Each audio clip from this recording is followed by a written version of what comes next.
and the government and people of Djibouti for the warm welcome and hospitality accorded to me and my delegation since our arrival. Excellencies, ladies and gentlemen, the Constitution of Somalia guarantees the free, compulsory, and inclusive education to all children between 6 to 18 years of age. The right to free education allows for all school-age children and those with special needs to pursue the mainstream education.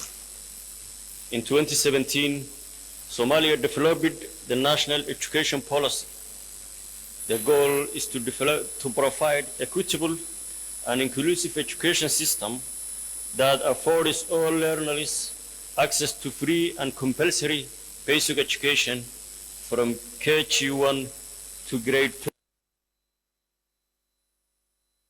It guarantees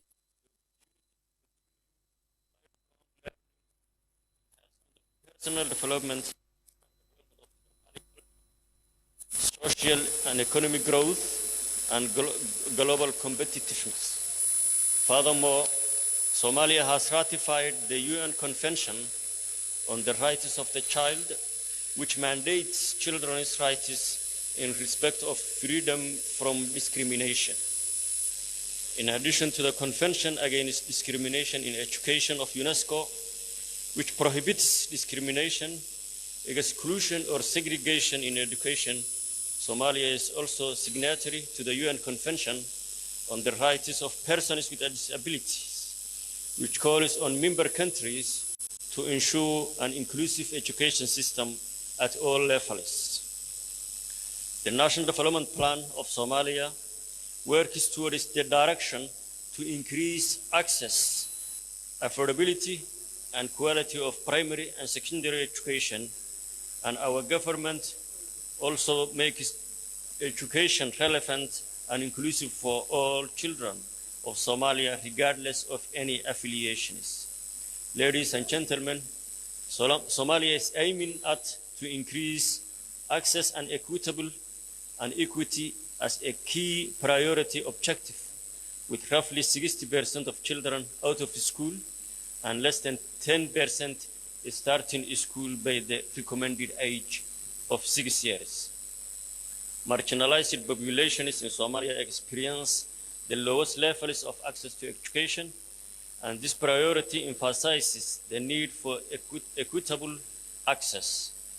Key barriers that will be addressed by our government include strengthening the policy environment to focus more strongly on out-of-school and marginalized children, including improving engagement with private service providers, addressing supply-side barriers regarding the availability and distribution of qualified teachers, and demand-side barriers stemming from hidden costs in education that make accessing education difficult for children from poor households.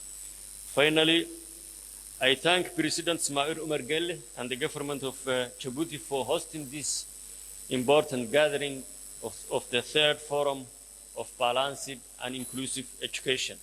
I hope this conference will be beneficial for all our children. I thank you all.